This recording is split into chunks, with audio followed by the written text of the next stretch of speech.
Hello, today we're going to continue reading in Nehemiah, starting with chapter 4. Now when Sanballat heard that we were building the wall, he was angry and greatly enraged, and he jeered at the Jews, and he said in the presence of his brothers and of the army of Samaria, "What are these feeble Jews doing? Will they restore it for themselves? Will they sacrifice? Will they finish up in a day? Will they revive the stones out of the heaps of rubbish and burned ones at that?" Tobiah the Ammonite was beside him, and he said, "Yes, what they are building, if a fox goes up on it, he will break down their stone wall. Hear, O our God, for we are despised. Turn back their taunt on their own heads and give them up to be plundered in a land where they are captives. Do not cover their guilt, and let not their sin be blotted out from your sight, for they have provoked you to anger in the presence of the builders." So we built the wall, and all the wall was joined together to half its height, for the people had a mind to work. But when Sanballat and Tobiah and the Arabs and the Ammonites and the Ashdodites heard that the repairing of the walls of Jerusalem was going forward and that the breaches were beginning to be closed, they were angry, and they plotted together to come and fight against Jerusalem and to cause confusion in it. And we prayed to our God and set a guard as a protection against them day and night. In Judah it was said, "The strength of those who bear the burdens is failing. There is too much rubble. By ourselves we will not be able to rebuild the wall." And our enemies said, "They will not know or see till we come along among them and kill them and stop the work." At that time, the Jews who lived near them came from all directions and said to us 10 times, "You must return to us." So in the lowest parts of the space behind the wall, in open places, I stationed the people by their clans with their swords, their spears, and their bows.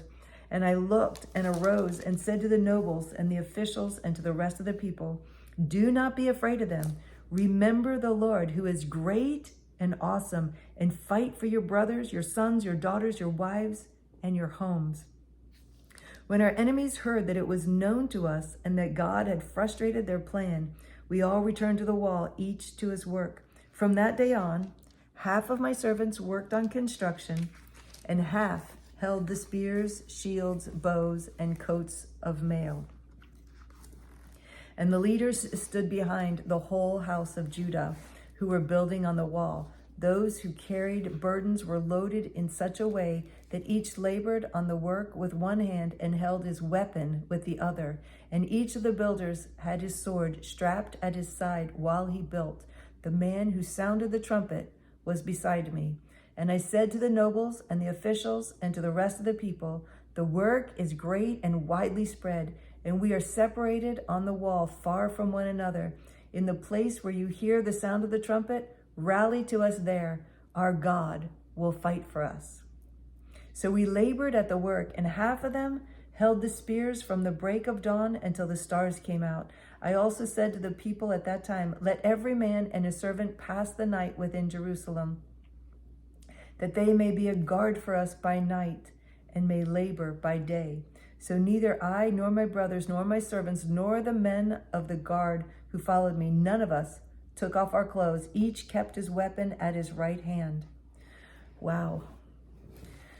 Chapter 5. So they're working on the wall by day and guarding the wall by night. That's a supernatural time of being awake that much. Chapter 5. Now there arose a great outcry of the people and their wives against their Jewish brothers. For there were those who said, "With our sons and our daughters we are many, so let us get grain, that we may eat and keep alive." There were also those who said, "We are mortgaging our fields, our vineyards, and our houses to get grain because of the famine." And there were those who said, "We have borrowed money for the king's tax on our fields and our vineyards. Now our flesh is as the flesh of our brothers, our children are as their children. Yet we are forcing our sons and our daughters to be slaves, and some of our daughters have already been enslaved. But it's not in our power to help it, for other men have our fields and our vineyards." I was angry when I heard their outcry and their words. I took counsel with myself, and I brought charges against the nobles and the officials. I said to them, You are exacting interest each from his brother. And I held a great assembly against them and said to them, we, as far as we are able, have brought back our Jewish brothers who have been sold to the nations, but you even sell your brothers that may be sold to us. They were silent and could not find a word to say. So I said, the thing that you are doing is not good. Ought you not to walk in the fear of God, to prevent the taunts of the nations, our enemies? Moreover, I and my brothers and my servants are lending them money and grain. Let us abandon this exacting of interest. Return to them this very day their fields, their vineyards, their olive orchards, and their houses, and the percentage of money, grain, wine, and oil that you have been exacting from them. Then they said, we will restore these and require nothing from them. We will do as you say. And I called the priests and made them swear to do as they had promised. I also shook out the fold of my garment and said, so may God shake out every man from his house and from his labor who does not keep this promise. So may he be shaken out and emptied. And all the assembly said, amen, and praised the Lord. And the people did as they promised. Moreover, from the time that I was appointed to be their governor in the land of Judah, from the 20th year to the 32nd year of Artaxerxes the king, 12 years, neither I nor my brothers ate the food allowance of the governor. The former governors who were before me laid heavy burdens on the people and took from them for their daily ration 40 shekels of silver. Even their servants lorded it over the people, but I did not do so because of the fear of God. I also persevered in the work on the wall, and we acquired no land, and all my servants were gathered there for the work. Moreover, there were at my table 150 men, Jews and officials, besides those who came to us from the nations that were around us. Now what was prepared at my expense for each day was 1 ox and 6 choice sheep and birds, and every 10 days all kinds of wine in abundance. Yet for all this I did not demand the food allowance of the governor, because the service was too heavy on this people. Remember for my good, O my God, all that I have done for this people. So he didn't ask anything from people. He asked of God. That's so cool. That's so good. God loves for you to come and ask of him. He's not being selfish. He's being generous and going to God as his source. Chapter 6.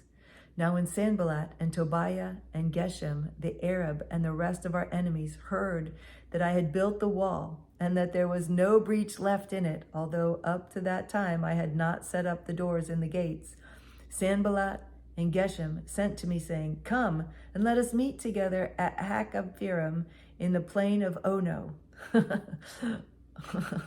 I think that, oh no, is funny, because that's, come meet with us at Ono. But they intend to do me harm. And I sent messengers to them saying, I am doing a great work and I cannot come down. Why should the work stop while I leave it and come down to you? And they sent to me 4 times in this way, and I answered them in the same manner. In the same way, Sanballat, for the 5th time, sent his servant to me with an open letter in his hand. In it was written, it is reported among the nations, and Geshem also says it, that you and the Jews intend to rebel. That's why you're rebuilding the wall. And according to these reports, you wish to become their king. And you have also set up prophets to proclaim concerning you in Jerusalem, there is a king in Judah. And now the king will hear of these reports. So now come and let us take counsel together. Then I sent to him, saying, no such thing as you say has been done, for you are inventing them out of your own mind.